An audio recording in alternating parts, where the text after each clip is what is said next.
말씀은 고린도전서 말씀이에요. 고린도전서 10장 23절에서 25절까지의 말씀입니다. 23절에서 25절, 10장 23절에서 25절 제가 읽어드리겠습니다. 모든 것이 가하나 모든 것이 유익한 것은 아니요 모든 것이 가하나 모든 것이 덕을 세우는 것은 아니니 누구든지 자기의 유익을 구하지 말고 남의 유익을 구하라. 무릇 시장에서 파는 것은 양심을 위하여 묻지 말고 먹으라. 이는 땅과 거기 충만한 것이 주의 것임이라. 아멘. 오늘 이 말씀으로 아직도 가야 할 길 세 번째 시간 하지 않음으로 더 큰 일을 하다 라는 제목으로 함께 말씀을 전하겠습니다. 우리는 계속해서 지금 아직 또 가야 할 길에 대한 이야기를 하고 있습니다. 과연 우리가 가야 할 길은 어떤 길이었습니까?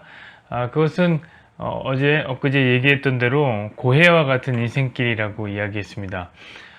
우리가 걸어도 작은 배처럼 흔들리게 되는 그런 인생길입니다. 흔들리는 인생길, 고난의 인생길입니다. 여기서 우리는 누굽니까? 우리는 예수를 믿고 의지하는 성도들이죠. 그러므로 이 길은, 우리가 아직도 가야 하는 이 길은 예수를 믿는다고 해서 걷지 않아도 되는 길은 아니라는 거예요. 예수 믿어도 그 길을 걸어야 돼요. 예수 믿어도 우리네 삶은 고통의 바다를 헤엄치게 되어 있습니다. 그렇게 살아야 합니다. 저는 그것이 약간은 좀 불만스러울 때가 있어요. 차라리 우리가 예수님을 믿는 순간 그냥 바로 그 순간에 즉시 천국으로 보내주시면 진짜 감사하지 않을까요? 너무 감사하겠는데, 왜냐면 거긴 슬픔도 없고 그것에는 눈물도 없고 그것에는 고통도 없으니까. 그럼 우리가 더 이상 그 길을 가지 않아도 되는데, 아직도 가야 할 길을 가지 않아도 되는데, 우리는 예수님을 믿지만 그렇다고 천국을 사는 건 아닙니다. 우리는 예수님을 믿지만 세상을 살아가고 있습니다.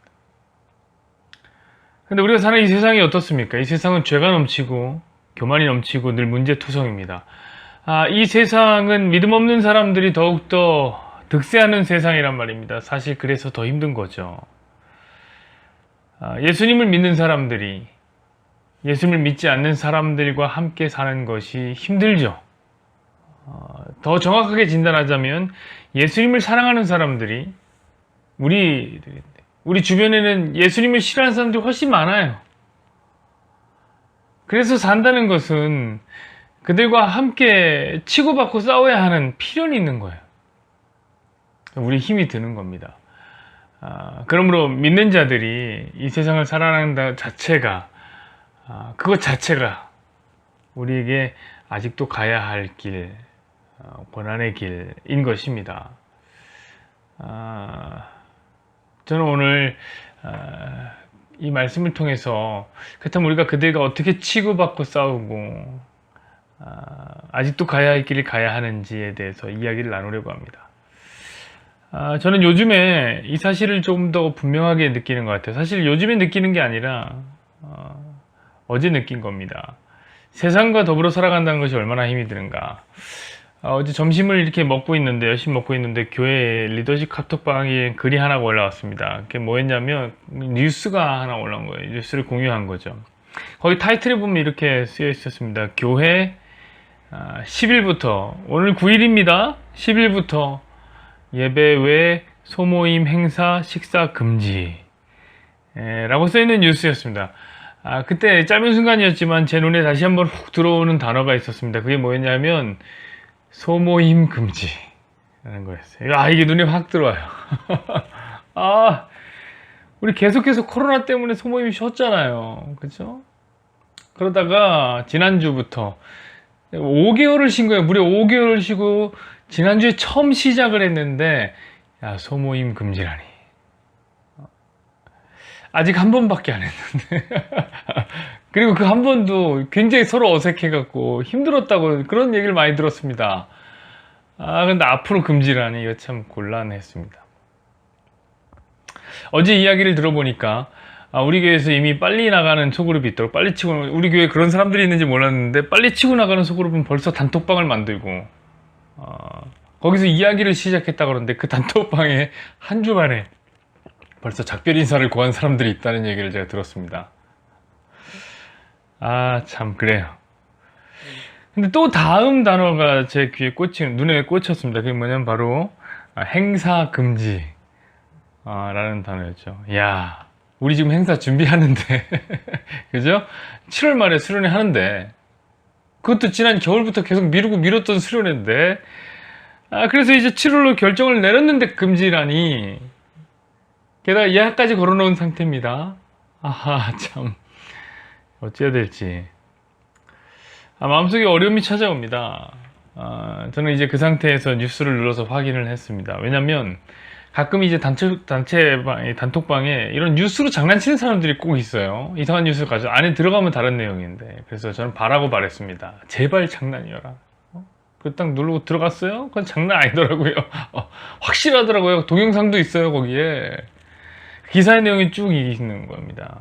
제가 기사를 읽는데 또다시 제 눈에 들어오는 문장이 하나가 있었습니다. 그게 뭐였냐면, 이 문장이에요. 이를 어길 시 책임자 이용자 벌금 300만 원.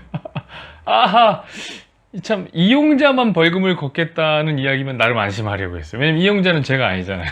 여러분이 이용자니까. 그런데 책임자도 벌금을 거두는 거예요. 그것도 벌금이 얼마예요? 무려 300만 원입니다. 저는 2달치 월급을 잘 모아서 벌금으로 슈하게 내야 되는 거예요. 사랑하는 여러분, 이 세상을 산다는 것은 이와 같이 문제와 어려움에 늘 봉착하는 거예요. 근데 말이에요, 저는 이번에는 진짜 참 놀라운 경험을 했습니다. 저로서는 참 놀라운 경험이에요. 왜냐면 제가 이번 주일에 계속 아직도 걸어가야 할 길, 이런 제목으로 우리 고난에 대한 설교를 계속 하고 있지 않습니까? 그래서 그런지 이상하게 마음이 편안한 거예요. 마음이 괜찮아요. 원래 같으면 저는 굉장히 불편했을 거예요. 왜냐면 저는 굉장히 소심한 스타일이거든요. 여러분들이 저한테 한 말들이요? 저는 다 기억하고 있어요. 다 묵상하는 스타일이에요. 다 하나씩 다 꺼내가고 묵상하는 스타일이에요. 아마 보통 같은 전 많이 좌절했을 겁니다. 그리고 하나님께 바로 기도 들어갔죠. 아마 무릎 꿇고 기도했어요. 하나님 요즘 왜 그러세요? 저희한테. 왜 저희한테 자꾸 이러세요? 하나님, 주의 종이 체면이 안 섭니다. 아니, 무슨 교회에서 하겠다고 광고만 하면 그 다음 주에 취소 광고를 꼭 해야 됩니까? 하나님, 꼭 광고를 그렇게 번복의 아이콘이 되게 만드셔야 되지 속이 시원합니까? 저는 좀 섭섭합니다. 하나님, 이렇게 기도하는 게 저였을 거예요. 분명히 그랬을 거예요. 그런데 어제는 안 그랬어요. 어제는 제가 어제 한 새벽 설교처럼 알 수 없는 초연함을 느꼈습니다. 마음속에, 그래? 하지마? 안 할게. 하지마? 안 해. 그래. 다들 코로나 때문에 어려우니까 교회가 그 일을 거들면 안 되겠다. 그런데 여러분, 그거 아십니까? 때로는 하지 않는 것이 하는 것보다 더 큰 일을 할 때가 있습니다.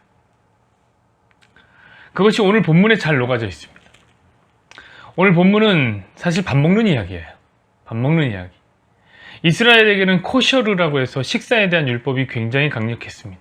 그거 굉장히 잘 지켜야 돼요. 먹어도 되는 게 있고 안 되는 게 분명합니다. 할랄 푸드가 있고 하람 푸드가 명확한 거죠.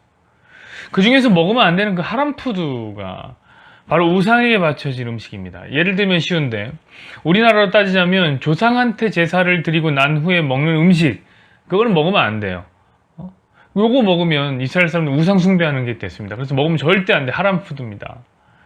그런데 예수를 그리스도로 믿는 그리스도인들에게는, 기독교인들에게는 완전히 달라진 세상이 열린 거예요. 왜냐하면 더 이상 그리스도인들에게는 율법이 아무런 힘을 발휘하지 못합니다. 율법이 우리를 더 이상 막아서지 못합니다. 예수님의 십자가는 우리의 모든 죄악을 도말하셨습니다. 그 십자가는 얼마나 강력한 속죄였는지, 우리의 오늘날만의 죄만이 아니라, 우리의 과거만의 죄만이 아니라 우리의 과거의 죄와 우리 현재의 죄와 미래의 죄까지 다 깨끗하게 한 엄청난 십자가입니다. 당연하죠. 여러분, 하나님이신 예수님이 자신의 모든 물과 피를 흘리고 모든 수모를 겪으시면서 우리의 죄를 속죄한 거예요. 여러분, 그 속죄의 범위는 우리 상상을 초월합니다.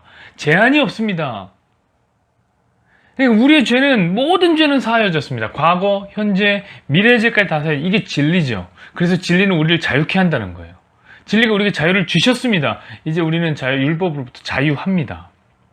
그래서 율법적 행위를 한다고 안 한다고 우리 구원이 달라지는 거 전혀 아닙니다. 하람 푸드를 먹는다고 우리 구원 못 받는 거 아니에요. 하람 푸드 먹어도 되는 겁니다. 그 음식 따위가 진리가 주는 자유를 막을 수 없습니다. 23절을 보면 한 줄로 매우 명확하게 표현되어 있죠. 23절을 보면 이렇게 표현되어 있습니다. 모든 것이 가하다. 네, 맞습니다. 진리 안에 있는 성도들에게는 모든 것이 가한 거예요. 여러분, 심지어 이렇게도 말하고 싶어요. 어떤 일을 해도 우리가 구원받는 데 지장 없습니다. 이거 구원파가 아니라 저 구원파 아니에요. 저 구원파 싫어합니다. 우리 어떤 일을 해도 그게 사실이에요. 그게 진리예요. 그럼 무엇이 문제입니까? 인생 행복하겠죠? 하고 싶은 대로 다 하고 사는 인생은 정말 꿀 같죠. 하지만 오늘 바울은 모든 것이 가하다라는 자유를 주고 나서는 그 모든 것이 가하다라는 자유를 또한 제한하는 자유 또한 선포하십니다. 오늘 그게 본문이에요. 23절부터 26절까지 다시 한번 읽겠습니다. 모든 것이 가하나 모든 것이 유익한 것은 아니다. 모든 것이 가하나 모든 것이 덕을 세우는 것은 아니니 누구든지 자기의 유익을 구하지 말고 남의 유익을 구하라. 무릇 시장에서 파는 것은 양심을 위하여 묻지 말고 먹으라. 이는 땅과 거기 충만한 것이 주의 것임이라. 주를 믿는 우리에게 모든 것이 가능하다. 하지만 모든 것이 유익한 건 아니다. 예수 안에 있는 우리는 모든 것을 할 수 있다. 하지만 그렇다고 모든 것이 덕을 세우는 것은 아니다. 주의 은혜로 거저 구원을 받은 성도라면 네가 거저 구원을 얻었느냐? 그렇다면 누구든지 자기의 유익을 구하지 말고 남의 유익을 구하며 살아라. 그것이 유익한 일이며 그것이 덕을 세우는 일이다. 사랑하는 여러분, 이 짧은 말씀에 성도의 생활 윤리가 다 들어있습니다. 어제 저는 정부의 방침 자체가 그리 마음에 들지 않았습니다. 왜냐면 우리의 길과 좀 달랐잖아요. 우리 이렇게 하려고 그러는데 그거 막아선 거예요. 그래서 좀 마음에 안 들었어요. 너무 강압적이기도 하고 조금 더 유하게 얘기할 수는 없었을까, 이런 마음이 좀 들었습니다. 그래서 제가 들어있는 이 몇몇 개의 이 목사님들 그 모임이 있거든요. 거기 단톡방에서 난리가 났습니다. 이것은 폭력이다, 종교 탄압이다. 그래서 막 청원서 올리고 뭐 서명을 독려하시더라고요. 뭐 저는 그렇게까지 하고 싶진 않았습니다. 왜냐면 우리가 소그룹을 하고 수련회 가는 거는 진리 문제 아니잖아요. 그거 안 한다고 뭐 진리 밖으로 나가는 거 아니잖아요. 만약에 그것이 우리 진리 문제가 아니라면 그냥 우리의 신앙 윤리대로, 우리 생활 윤리대로 그냥 살아주는 거예요. 살아줘버리는 거예요. 세상 사람들은 지금도 교회를 향한 기대가 있습니다. 그래도 교회라면 사회에 관심이 있고, 그래도 교회라면 정부의 방침을 따라야지. 그럼 그냥 방침을 지키면 되는 겁니다. 우린 충분히 안 할 수 있는 자유가 있죠. 왜요? 복음 안에 있는 우리에겐 자유가 있어요. 그냥 몰래 해도 된다고, 행사해도 돼요. 그런데 그러진 말자고요. 왜냐면 할 수 있는데 안 하는 것이 할 수 있음에 마구 해대는 것보다 더 큰 일이 될 때가 많기 때문입니다. 우리 예수님의 십자가가 그랬죠. 우리 예수님의 십자가는 충분히 천사들 동원해서 천사들이 십자가에서 끌어내릴 수 있었어요. 예수님이 힘이 있었어요. 십자가에서 내려올 수 있는 자유가 있었어요. 그러나 그 자유를 사용하지 않으셨다고. 그렇게 사용되지 않은 자유가 도대체 얼마나 많은 사람들에게 또 다른 자유를 주었습니까? 우리 안에 그런 마음이 있기를 원해요. 사실 성도들의 신앙 윤리가 그렇게 살아주는 삶이기 때문에 저는 이렇게 생각이 듭니다. 어쩌면 이 세상살이가 더욱더 고통스럽게 수 있겠다.